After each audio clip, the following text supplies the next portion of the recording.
In this video, we'll create the small coffee, medium coffee, and large coffee objects. We already have our coffee class like this. So we'll create a new class called small coffee, whatever I call it, but I'll call it small coffee. And yeah, we'll take it to here, the CPP in here. We are inheriting from the coffee class. So I will include coffee here, coffee header, public coffee like that. And have the constructor.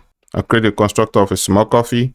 This will be small coffee like that. We also have the display, and that's it for small coffee.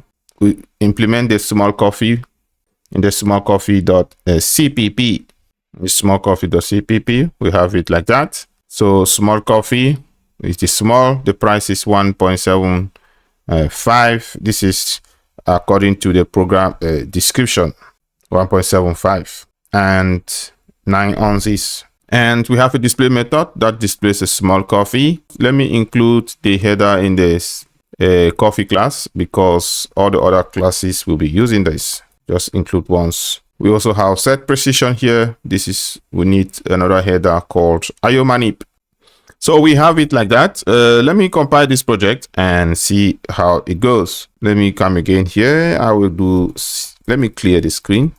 If you don't understand what I'm doing here with the terminal, I have another video on terminal essentials where I show you everything when it comes to system navigation on the terminal.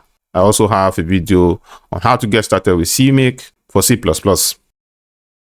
Okay, we see medium coffee. It's a problem there.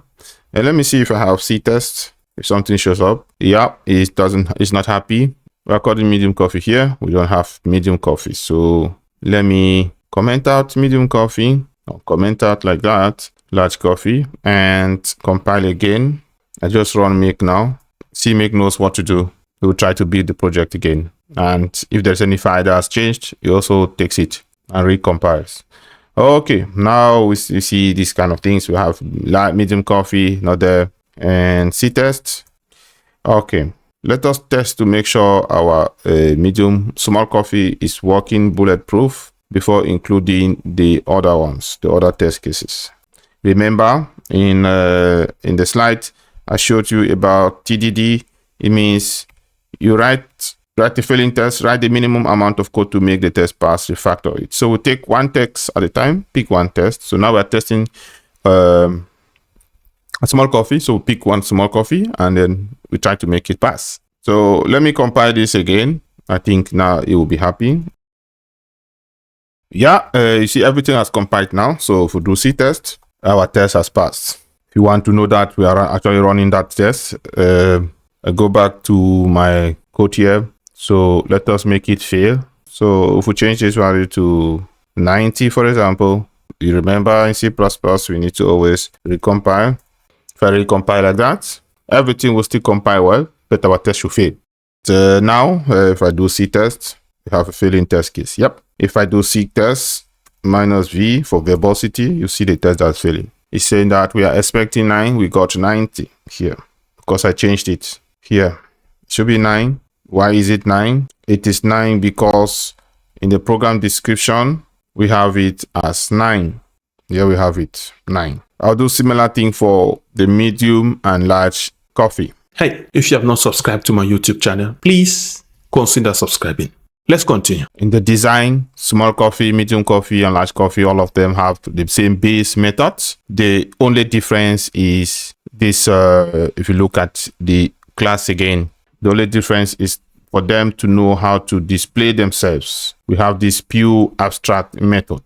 Display. We've used the same logic for the medium coffee, the same logic for the large coffee, and this is the medium coffee, the CPP, the large coffee, the CPP, and now all our test cases should be able to pass. So let's run that again. Let's do the command that I wrote before, -J and C-test -V, like that. We should have everything green. As you can see, all the tests passed. We have now completely written code to test this design. Everything is working. The next step is to make a coffee order. we need to make a class for coffee order where we'll test how to add the coffee, make sure when we add the coffee number has actually increased by 1. If we query the cup sold, we get the value. If we query the coffee sold, we get the value. The total revenue, we get the value. If you think this video is useful, please do not forget to subscribe and click on the notification bell so that you get notified when the next video is uploaded.